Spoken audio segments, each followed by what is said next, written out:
அண்மை செய்தி. ஷிண்டே அணிதான் உண்மையான சிவசேனா என்று சபாநாயகர் தெரிவித்துள்ளார்.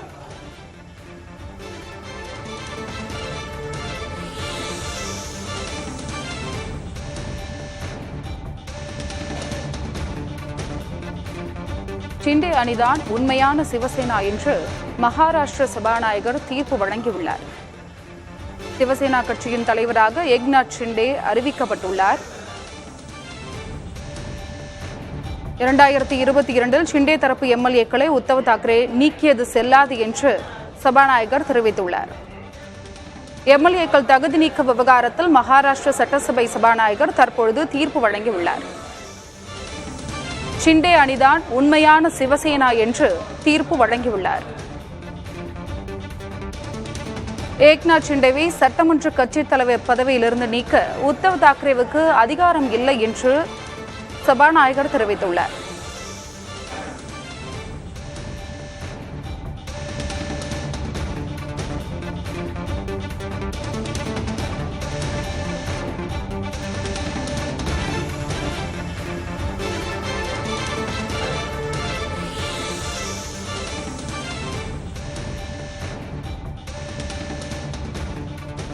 ஷிண்டே அணி எம்எல்ஏக்கள் நீக்கத்தை ஏற்க முடியாது என்று சபாநாயகர் தெரிவித்துள்ளார்.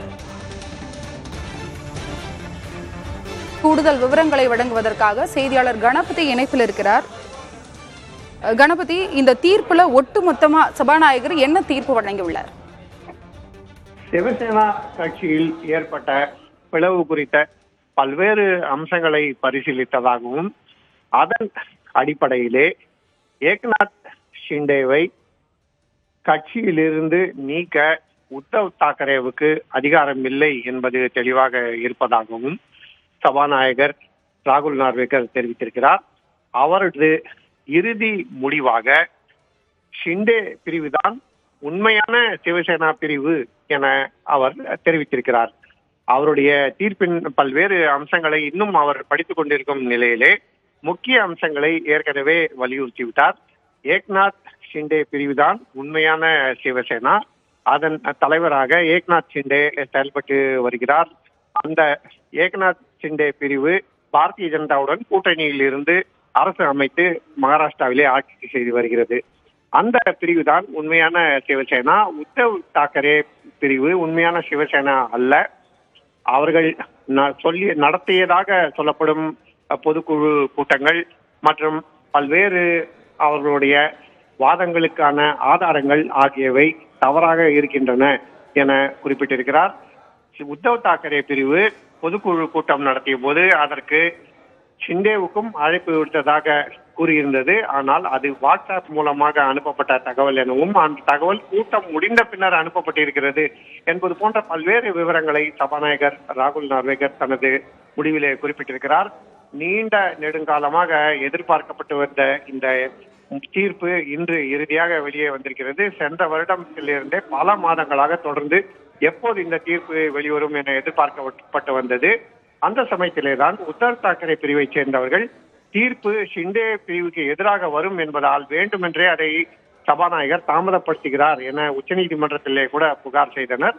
ஆனால் அப்படிப்பட்ட சூழ்நிலையிலே தற்போது இறுதியாக உச்சநீதிமன்றத்தின் பல்வேறு கெடுக்கள் நெருக்கடிகளுக்கு இடையே வந்துள்ள இந்த தீர்ப்பு உத்தவ் தாக்கரே பிரிவுக்கு எதிராக இருக்கிறது. ஏற்கனவே உத்தவ் தாக்கரே பிரிவு இது ஒரு பிக்ஸ் மேட்ச் என புகார் அளித்து வருகிறது.